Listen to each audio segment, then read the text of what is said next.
All right, guys, welcome back. So today, kind of a weird day. It was so slow. We didn't get a lot of action. Pre-market was also a little bit fizzy. And then I was like, okay, well, since pre-market's a little bit light, maybe we're going to see some nice opens because yesterday pre-market was really hot and then we saw a lot of stuff pulling back. Today, pre-market was a little bit slower. So I was thinking, okay, maybe we're going to have the reverse of that. But we didn't really. It just was kind of lame out there today. It was just not a small cap day. It was, around like 10 o'clock a.m. Eastern Standard Time, I was already with you guys going through some of swing trades and other things that were a little bit more interesting. So, that doesn't, like, that. If that doesn't say it was a slow day, then I don't know what does. To me, I'm ending the day pretty much at an overall scratch. Let's actually go up to the laptop screen already. For me, yeah, overall scratch here. You guys can see I'm up a little bit on the green. I made a big mistake today. I held one trade a little bit too long. I was up like $200 something pre-market, and then I was up like $300. I didn't take my profits, and guess what? I ended up giving pretty much all that profit back. Nothing worse than giving back pre-market profits. I was a little bit annoyed, but at the same time, I didn't really care somehow. It was like, I think I was just too tired today. Like, I really felt it. Like, I just didn't have the energy to like get in and out of trades. It was kind of ridiculous, but I don't want to make excuses, but it was just sloppy trading on my end. So I'm pretty happy that at least I'm on green. Technically, I still have an AMC swing trade open. AMC had some pretty negative catalysts coming out today that it looks like they might run out of cash by the end of the year if nothing changes. AMC has been one of those tickers that I've been looking to dip buy for a while now. A really, really nice support here around 370. I like this area. I'm not the biggest fan of the news. I obviously don't want to be swing trading a stock going down, but at the same time, I like these areas. I'm just not stoked about the catalyst. I feel like it's one of those tickers where you wake up one day and they filed for bankruptcy or something like that. From here, if we break this key 3.7 zone, we have a 45% dip before the next major support zone, which you could probably argue is more like 3%. So even if we hit 3%, we'd probably get out on a bounce. So I don't think we would risk more than 10% or so. But I don't really think I even want to risk 10% on a ticker like this. So most likely this swing trade I'll be closing today. I'm looking for a break back above VWAP here, but it's kind of selling off a little bit. I wouldn't mind averaging down here maybe one more time, but it's not something that's making me super stoked at the moment. I got to be honest. But there's a lot of dip buyers here, and so far they have not been letting this break 375. Maybe it's about to break it right now. Who knows? Usually on the video something kind of ridiculous happens. I do want to focus on MDGS specifically today, but before we talk about that, let's actually talk about. All right, no, you know what? Fake news. I'm actually going to talk about MDGS first, and then we'll kind of talk about the other tickers.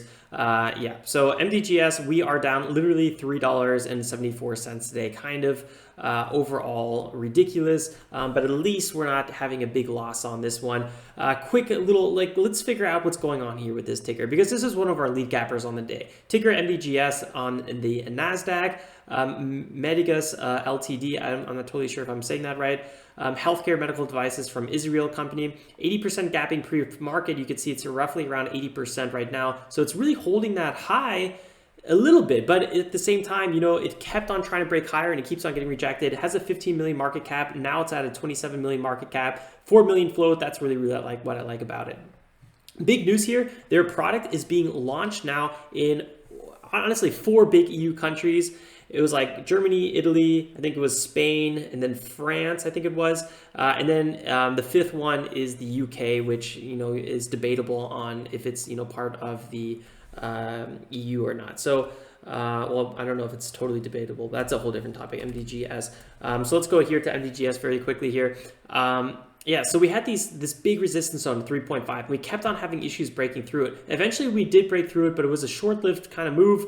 We had kind of a dead cat bounce here back on the way to the downside. Maybe it's going to pull back up again. I like the fact that it's holding its highs, right? We never really pulled back here more than 22% from pre-market highs. That is a bullish sign. I was more optimistic for MDGS earlier on, so maybe it's going to be a late day ticker, and that's why I find it so interesting to talk about, and that's why I did want to talk about it today, make it a bit of the focus.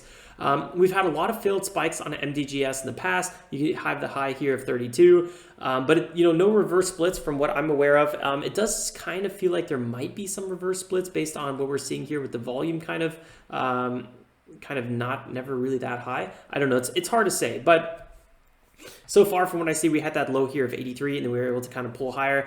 A lot of these, this was a really nice multi kind of weak move here. 600% rally to the upside. So they really got back above the kind of $1 listing requirement fee. So that's really, really good. And now another big move to the upside with big volume here. So, I mean, this, a big question here is, can we get back above 5? This is big news for this company.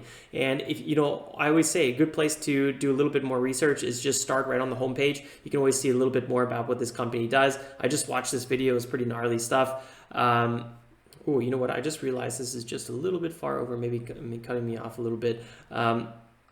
You guys could read more about it. So it looks like these medical devices now are kind of being available to be sold throughout Europe. So that's definitely a good catalyst there. They definitely seem a little bit more credible. Obviously, you guys can go through a little bit more on your own time.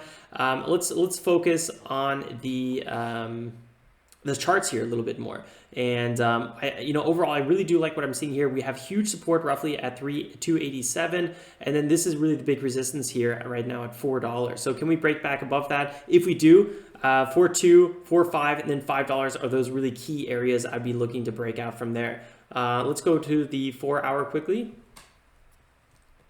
Yeah, so here you can see it a little bit better. We have a lot of retests here roughly at this 280 zone. So this is a really key area. We have a lot of big volume that kind of gets executed in these zones. And these are kind of the tips here at around $4. So right around kind of 370 to $4 is kind of key. And then again, the break of $4, it seems like there's more tops in these areas. So those are all the kind of the key zones I'd be looking for. And then I'd really be bullish as long as we don't break 2.8. That's a big red flag in my eyes. If we do break 2.8, maybe I would like to see a quick support kind of pull back here to around 248. But honestly, if we break that, then I'd be pretty bearish. But right now, I think there's a lot of reason to be bullish on this one.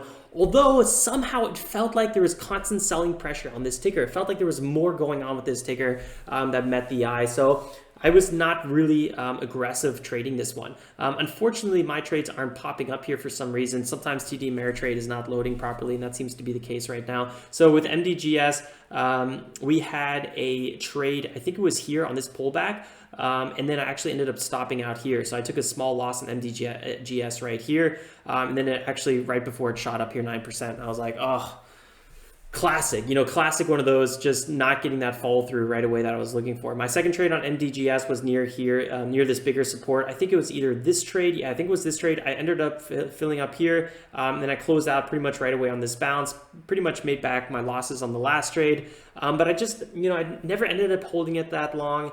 And somehow it just constantly snuck away from me. I should have been a little bit more conscious today and been like, you know what? 2.8 is huge support. As long as we don't break 2.8, let me average it up in these areas, and then I could have sold on this big move to the upside. That would have been the phenomenal way to trade it.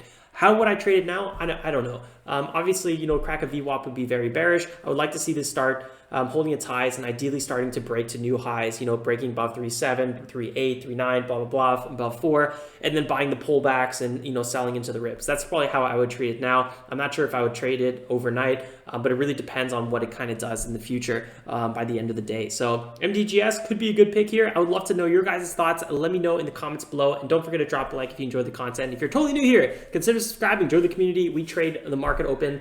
Every single day the market's open, so join the community. It's really good fun. Now let's talk about the other tickers. So PED, now actually let's start with EARS. Let's start with something really depressing. ERS. This is the one I was up 200%, $200 pre-market, and then I gave it all back. Like, I don't know why. It was just so ridiculous. So market opens, pre-market trading at roughly 7 for TD Ameritrade. It actually opens at 4:30, but obviously TD Ameritrade doesn't allow it. Actually, wait, hold on, 4:30. Maybe it was 4 a.m. Eastern Standard Time. Yeah, 4. Sorry about that.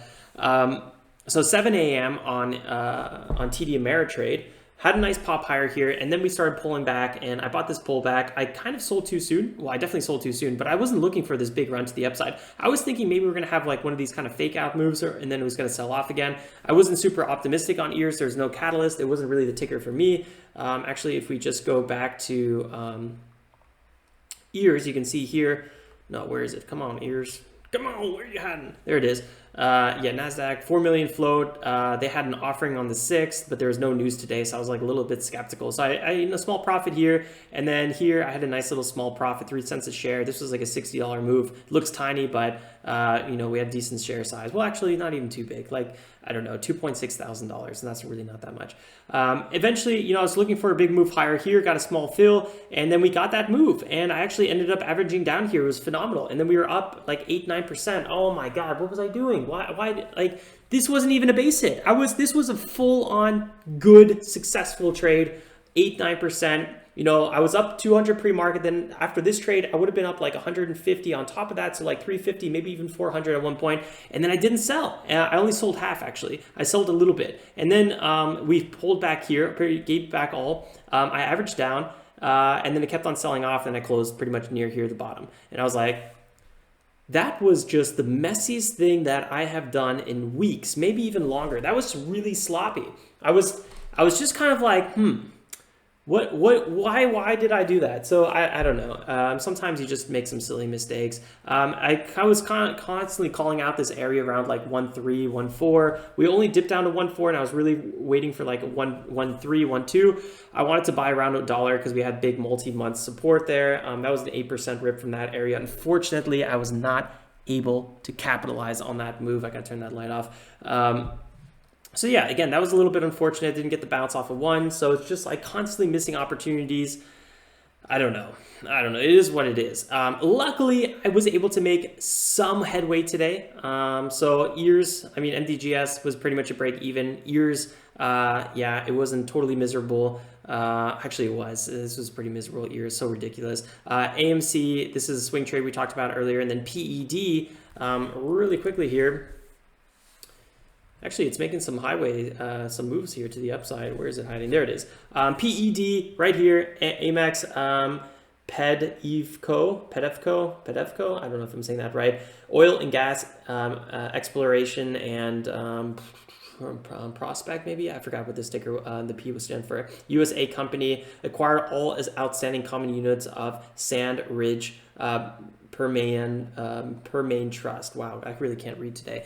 That's what it is at the end of the trading day. That's why I wrap up trading usually at 10:30 a.m. Eastern Standard Time, because since I'm in Europe right now, my day starts roughly at 5:45. So the time I mean, what time is it now? It's close to 6 right now. So it's just been a long day for me looking at charts and stuff. So that's why I like to wrap up. Anyway, this company, you know, at least it has a catalyst, a questionable catalyst, but it has that nice 8 million float, a little bit bigger on the market cap. But overall, you know, something worth looking at. Did a nice little, I only did one trade on this one. We were kind of coming back here to some really big support, roughly at 2.5. Got a nice little dip trade on this one. And then, you know, it had a really nice little pop to the upside, and I took profits right away. I got to say, I'm a little bit bummed out with this trade though, because I was looking for about a 1,500 share size, and I only ended up getting 555 shares. So, you know, this trade, which, you know, netted me here $60, you know, could have done $180. So you could see how, you know, today could have been, you know, $300, $400, $500 day if like a few things just went a little bit differently, and I just wasn't as sloppy today. I'm a little ashamed of myself for how sloppy I was. Sloppy, I can't even speak. PED, yeah, now I'm making a little bit move here higher. I don't know. I'm done with trading, but, you know, who knows? Maybe it's going to break it back above VWAP. Could be kind of interesting to watch. I'm done with trading though. Hopefully you guys did a little bit better than me today. Don't forget to drop a like if you enjoy the content, and if you're totally new, really consider subscribing. Would love to see you again. Don't forget, guys, on the community tab. Oh no, where is it? Oh yeah, on the community tab under YouTube, and then here we go, community. If you scroll down, guys, we are having a competition or an Oktoberfest. Here's all the news. On Friday during the live stream, we're going to dress up. We're going to crack a beer together at 10:30. And then whoever dresses up posts a picture with the hashtag #TradeOktoberfest on Instagram or Twitter or whatever, and has the best outfit. They are going to win this sweater, not obviously the one I'm wearing, a new one, and I'm going to ship it right to you. So definitely get dressed up, and we'll see you guys there for that day. And if you want to know more about what we're doing here every single day, guys, check that first link in the video description /connect. We have the foundation video series totally free here. Check out our sponsors. And if you want to see what I'm doing every single day, you can see a little bit more activity here. You know, our watch list and the recent trades and all that fun stuff. So bookmark this, guys, if you just want to quickly see exactly our watch list and all that fun stuff. All right, guys, I will see you then first thing tomorrow morning. Like always, stay safe, make some awesome trades. I'm out of here. Peace.